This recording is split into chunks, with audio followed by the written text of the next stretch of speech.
Selamat sore anak-anak. Sudah saatnya kita akan memulai kebaktian sekolah minggu pada sore hari ini. Anak-anak sudah siap? Sudah rapi semua? Ayo, kakak-kakak yang sudah bisa baca tulis, apa Alkitabnya sudah disiapkan? Alat tulisnya sudah disiapkan? Kalau sudah siap semua, ayo kita bangkit berdiri. Kita akan masuk dalam doa. Kita mohon Roh Kudus untuk pimpin kebaktian pada sore hari ini dari awal hingga akhirnya. Kita nyanyikan pujian, minta Tuhan pimpin.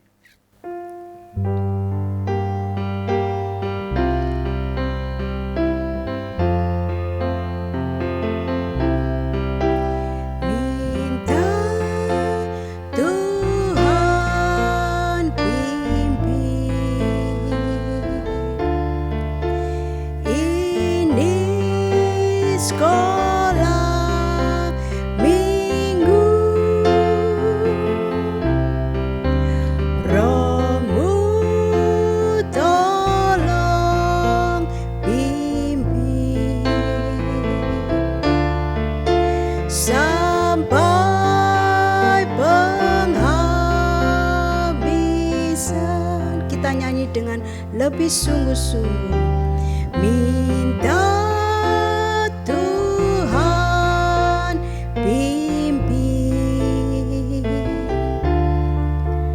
Ini sekolah minggu, Rohmu tolong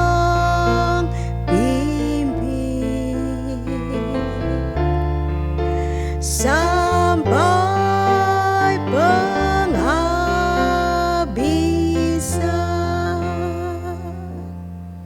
Ayo anak-anak, kita berdoa dengan sungguh-sungguh, mata ditutup, tangan dilipat, ikuti tante berdoa.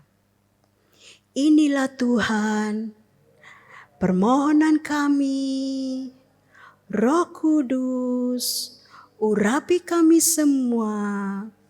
Roh Kudus, pimpin ibadah ini dari awal hingga akhirnya, supaya ibadah kami berkenan di hadapan Tuhan.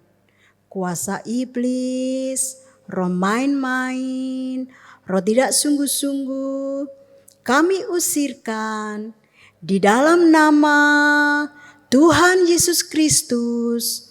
Engkau pergi, darah Yesus yang berkuasa. Terima kasih Tuhan, kami alaskan doa kami di dalam nama Tuhan Yesus Kristus. Haleluya, amin. Anak-anak tetap bangkit berdiri ya. Ayo kita nyanyikan pujian Berjagalah dan Penuh Roh Suci. Berjagalah dan penuh Roh Suci, jangan masuk dalam celaka dunia, yang setia kelak luput di bahaya. Berjagalah terus penuh Roh Suci. Sebentar ya, ayo ya kita semangat ya. Kita menyanyikan dengan gerakan, ikuti tante gerakan ya.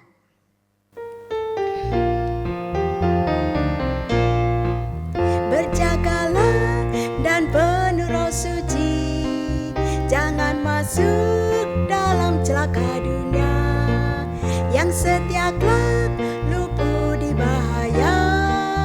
Berjagalah terus penuh Roh Suci. Berjagalah dan penuh Roh Suci, jangan masuk dalam celaka dunia, yang setia kelak luput di bahaya. Berjagalah terus penuh Roh Suci. Ya, anak-anak, dunia ini semakin hari semakin sulit, semakin jahat. Kalau papa, mama bisa bekerja, itu adalah kemurahan Tuhan. banyak orang-orang yang tidak bisa bekerja sehingga timbul banyak kejahatan. Misalnya pencurian, perampokan, bahkan pembunuhan. Tetapi anak-anak Tuhan harus berjaga-jaga. Apa itu? Setia dan taat dengar-dengaran, yaitu tergembala dengan benar dan baik. Ayo kita nyanyikan pujian baca kitab suci, doa tiap hari.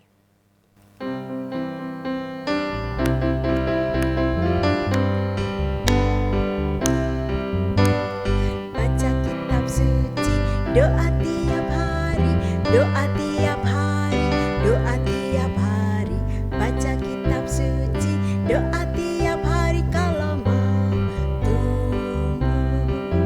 Kalau mau tumbuh, kalau mau tumbuh, glory haleluya. Baca kitab suci, doa tiap hari kalau mau tumbuh.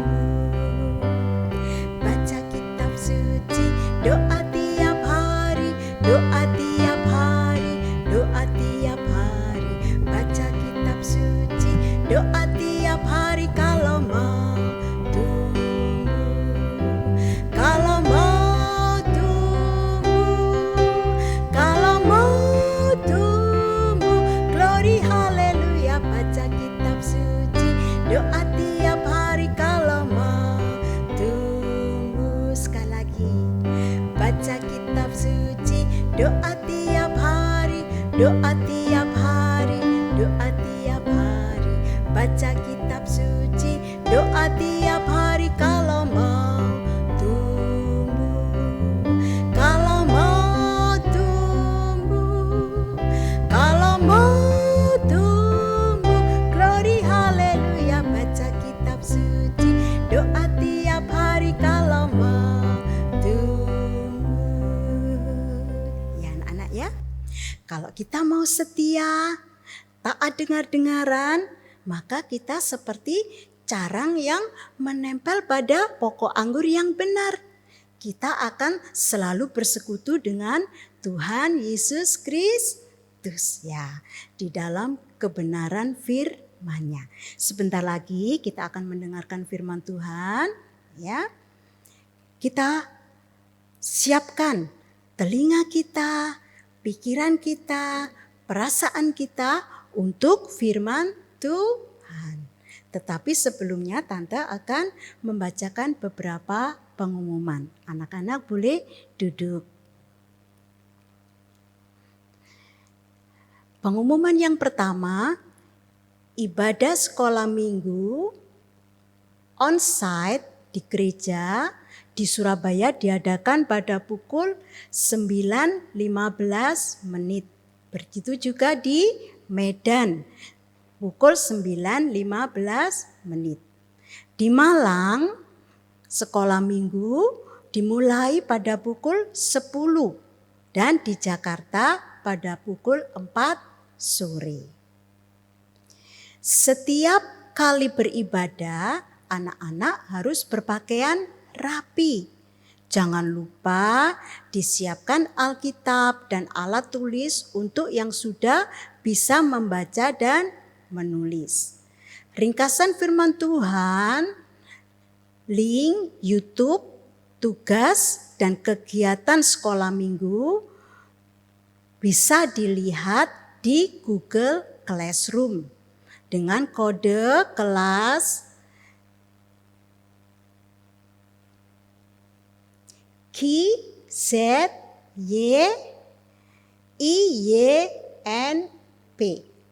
Ya, anak-anak boleh melihat segala kegiatan sekolah minggu di Google Classroom. Anak-anak yang mengikuti ibadah bersama orang tua, ayo ikuti dengan baik dan tertib. Ya, tidak boleh lari-lari, teriak-teriak dan mengganggu saat ibadah online maupun di gereja. Demikian pengumuman yang Tante bacakan. Ayo sekarang kita bangkit berdiri. Kita akan menyanyikan Firman-Mu pelita bagiku untuk masuk dalam doa firman.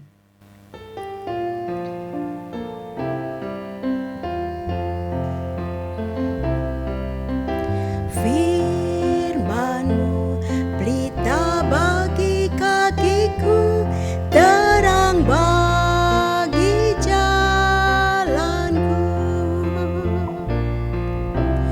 Firman-Mu pelita bagi kakiku, terang bagi jalanku.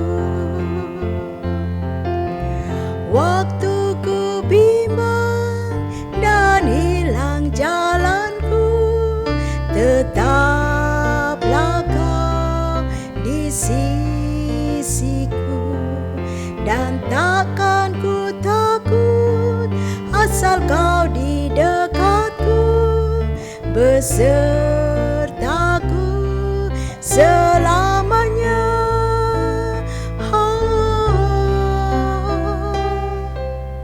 Firman-Mu pelita bagi kakiku, terang bagi jalanku.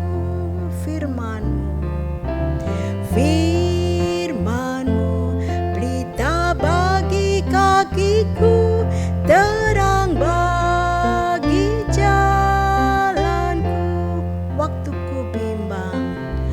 Waktu ku bimbang dan hilang jalanku, tetaplah Kau di sisiku, dan takkan ku takut asal Kau di dekatku, besertaku selamanya.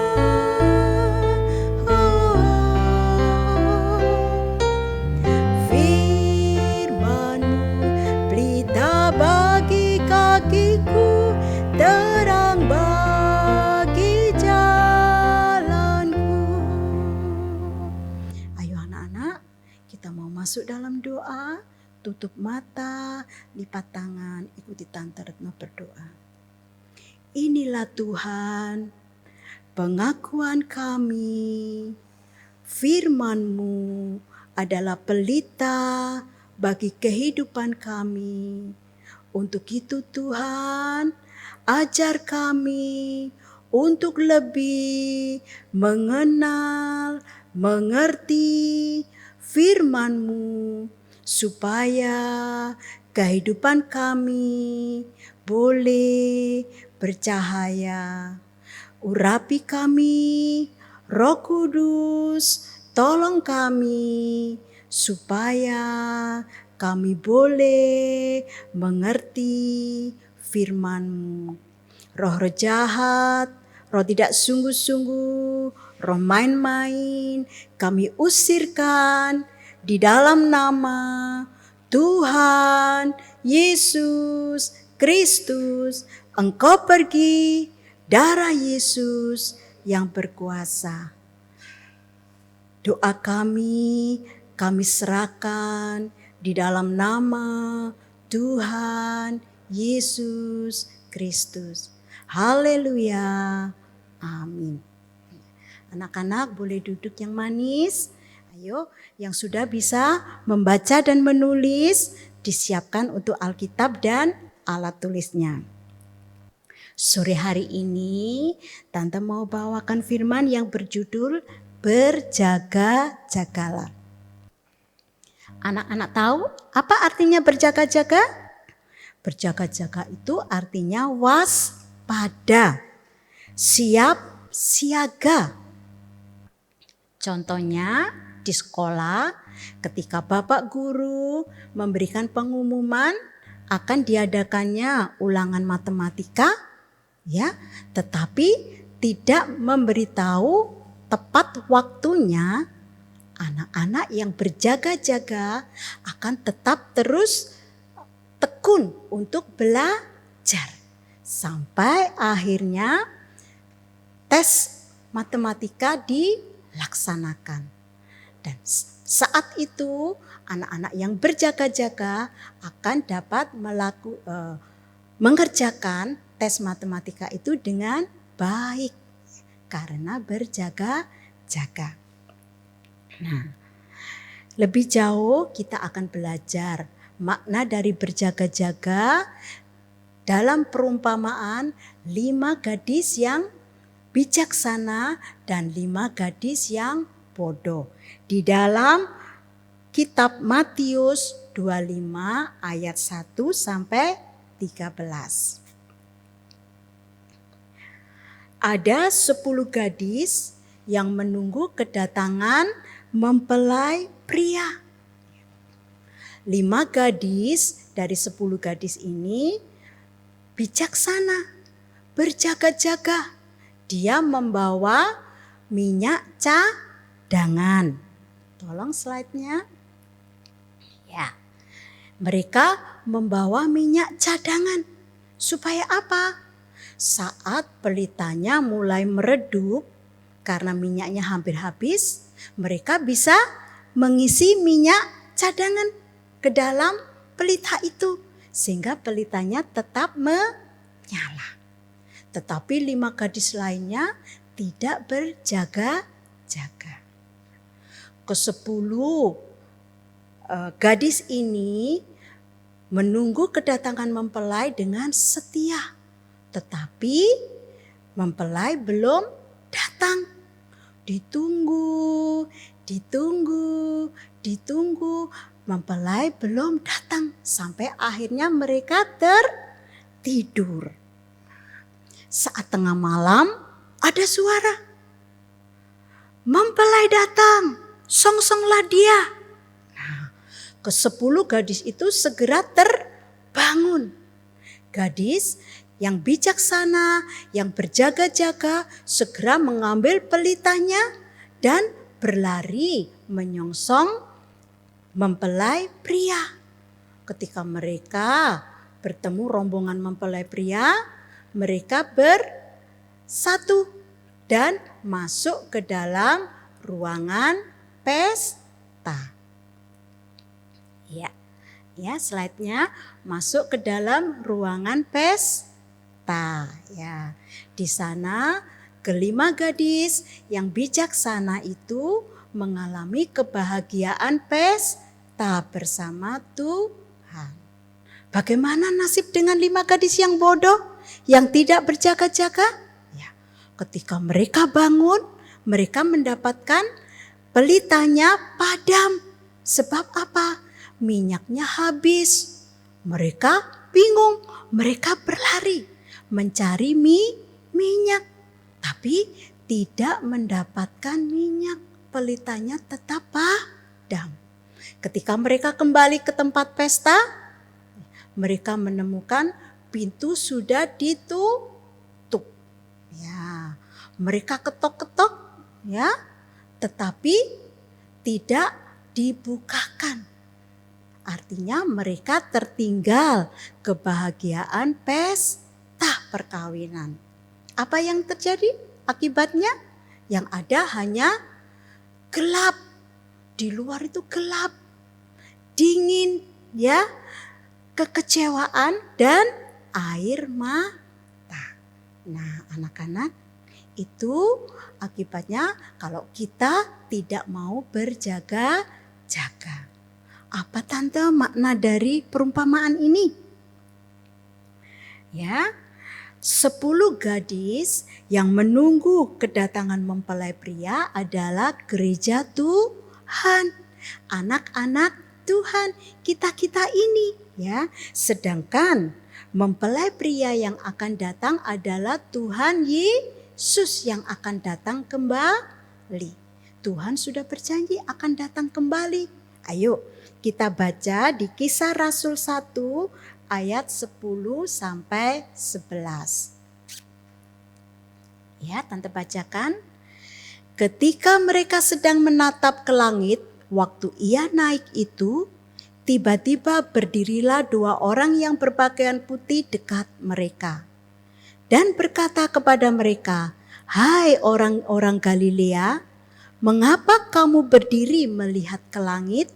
Yesus ini yang terangkat ke surga meninggalkan kamu akan datang kembali dengan cara yang sama seperti kamu melihat dia naik ke surga.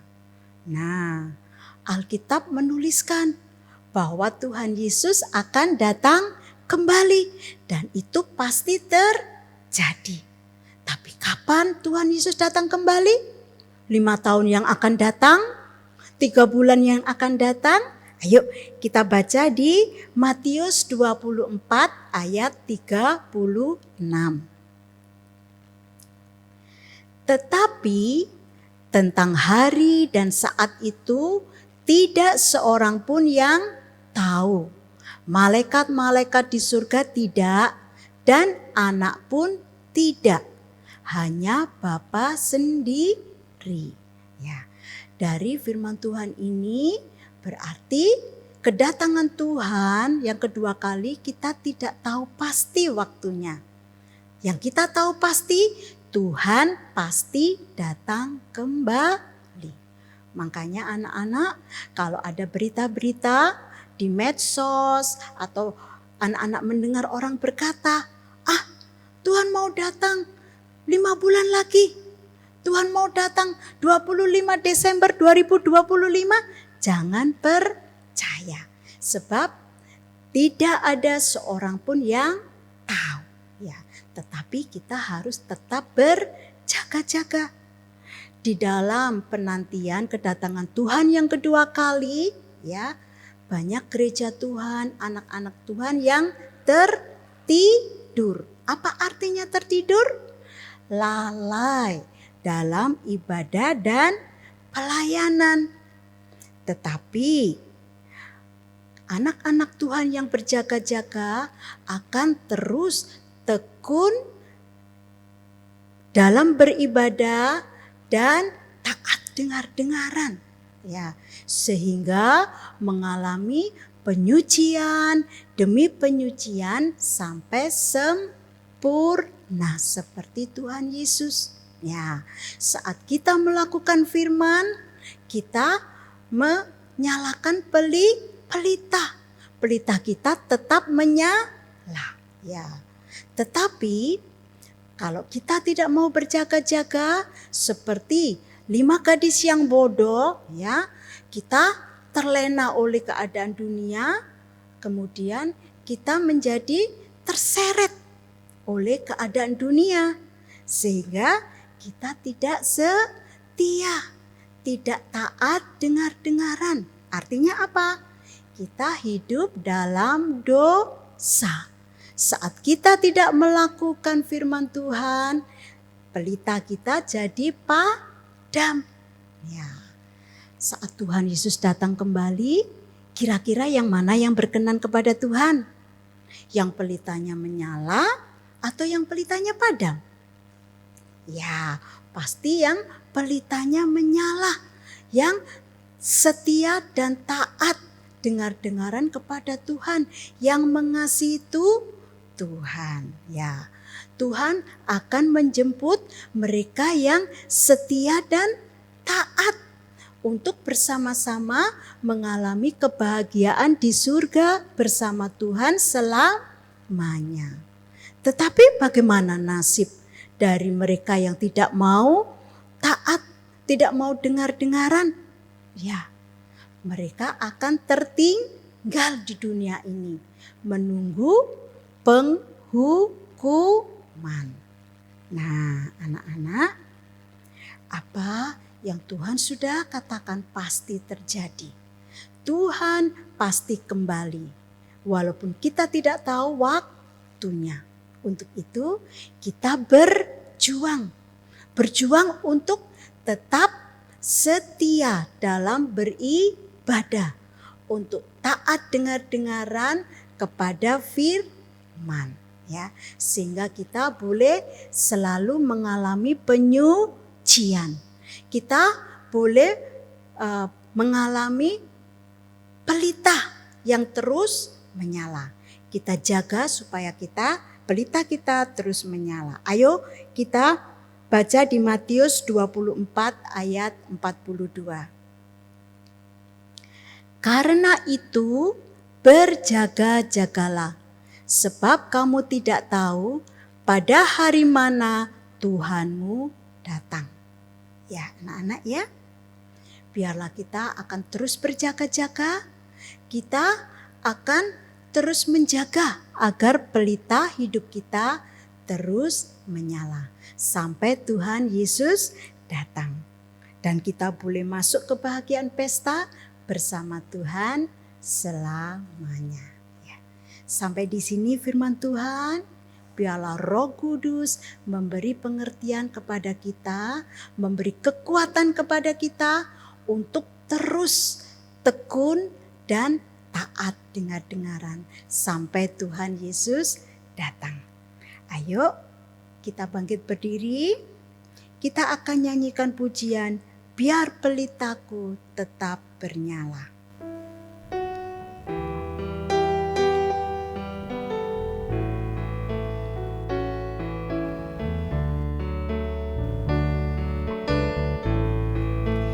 Biar pelitaku tetap bernyala, bernyala hingga Engkau kembali.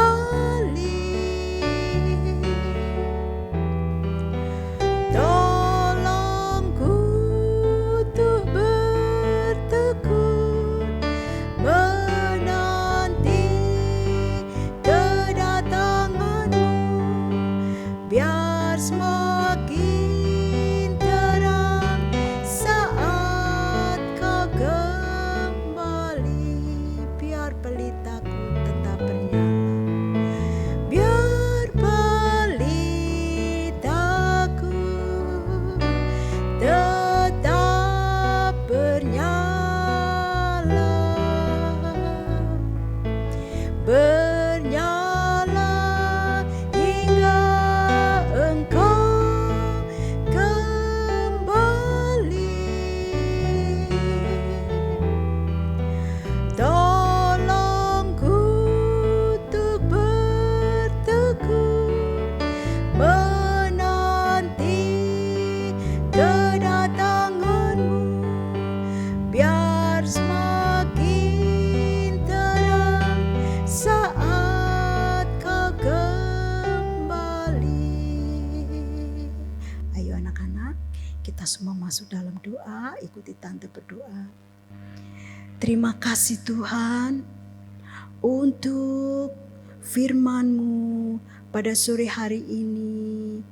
Tuhan, tolong kami, Roh Kudus, tolong kami, beri kami kekuatan, anak-anak-Mu yang masih kecil-kecil ini untuk tetap setia, beribadah, dan taat dengar-dengaran kepada Engkau, sehingga kami boleh berubah menjadi anak-anak yang manis di hadapan-Mu, yang berkenan di hadapan-Mu.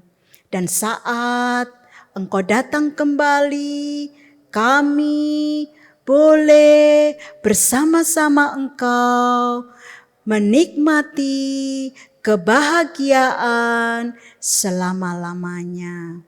Sebentar lagi kami mau berpisah. Biarlah Roh Kudus selalu menguatkan kami untuk tetap setia dan taat. Terima kasih Tuhan Yesus, di dalam nama Tuhan Yesus Kristus kami sudah berdoa. Haleluya. Amin. Selamat sore anak-anak, sampai jumpa minggu depan.